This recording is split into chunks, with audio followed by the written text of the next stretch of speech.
नरेंद्र दामोदर दास मोदी, एक शख्स जिसने गुजरात के वडनगर रेलवे स्टेशन पर चाय बेचने से लेकर देश के सर्वोच्च पद तक पहुंचने का सफर तय किया है।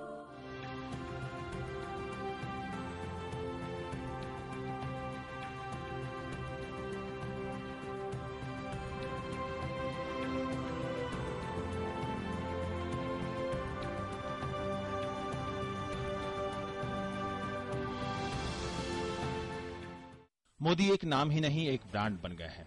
हिंदुत्व के पोस्टर बॉय से लेकर विकास पुरुष तक, कुशल प्रशासक से लेकर चतुर राजनेता तक और कॉरपोरेट जगत के चहेते से लेकर दंगों के दाग तक, मोदी के जीवन की कई छवियां हैं। 1950 में गुजरात के महसाणा के एक गरीब परिवार में जन्मे मोदी का बचपन बेहद अभावों में बीता। मां ने दूसरों के घर में काम कर बेटी को पढ़ाया तो पिता ने रेलवे स्टेशन पर चाय बेचकर परिवार का खर्च चलाया। बचपन से ही मोदी की रुचि समाज सेवा में थी और युवावस्था में ही वो राष्ट्रीय स्वयंसेवक संघ से जुड़कर प्रचारक बन गए। इसके लिए उन्हें अपना घर भी छोड़ना पड़ा और वो देश भ्रमण पर निकल पड़े। 1980 के दशक में मोदी बीजेपी में शामिल हुए और 1988 में गुजरात बीजेपी के महासचिव बने। बीजेपी में तो मोदी अपनी भूमिका का निर्वहन कर रहे थे, लेकिन राष्ट्रीय परिदृश्य में वो उस समय छा गए जब 1990 में बीजेपी नेता लालकृष्ण आडवाणी की सोमनाथ से लेकर अयोध्या तक की रथ यात्रा में उन्होंने सबसे अहम भूमिका निभाई।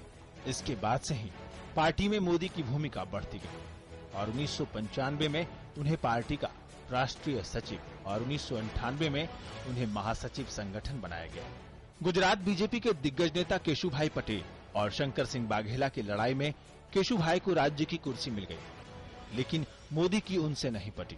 कहा जाता है कि केशुभाई और संजय जोशी ने सियासत का वो जबरदस्त दांव चला कि मोदी को गुजरात छोड़कर दिल्ली जाना पड़ा, लेकिन वक्त ने फिर करवट ली।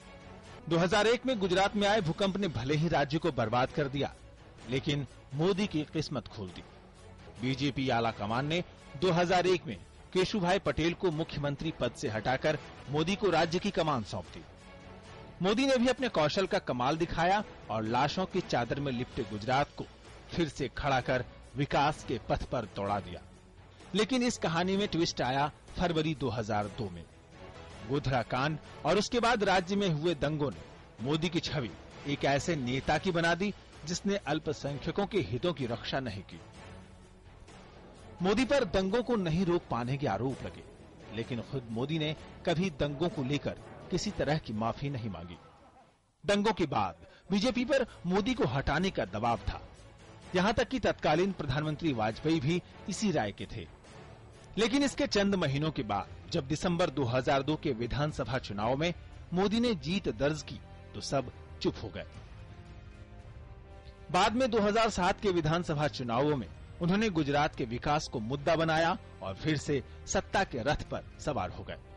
इसके बाद तो गुजरात में उनकी कामयाबी की कहानी साल दर साल सुपरहिट होती गई। एक नायक की तरह कहानी की स्क्रिप्ट मोदी खुद अपने हिसाब से लिखते गए और रास्ता रोकने वाले तमाम विरोधी किनारे होते गए। गुजरात में समृद्धि और विकास का श्रेय मोदी के खाते में गया और कॉरपोरेट जगत के तमाम दिग्गज भी खुलकर उनके साथ आ गए। 2012 में तीसरी बार गुजरात जीतने के मिशन में कामयाबी के बाद ही मोदी ने दिल्ली के दरबार पर दावा ठोक दिया।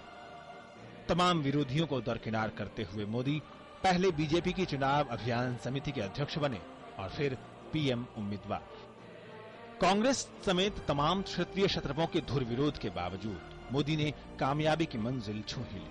मोदी के आलोचक अक्सर उनकी तुलना हिटलर से करते हैं, लेकिन कईयों को उनके काम करने का स्टाइल पूर्व प्रधानमंत्री इंदिरा गांधी की याद दिलाता है।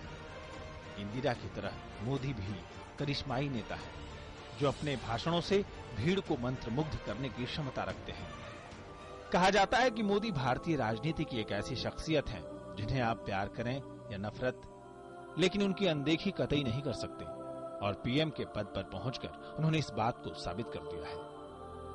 मोदी को जनता ने प्यार और समर्थन दिया है। अब वक्त मोदी का है उस कर्ज को उतारने का। सुरेश जायसवाल की रिपोर्ट, डीडी न्यूज।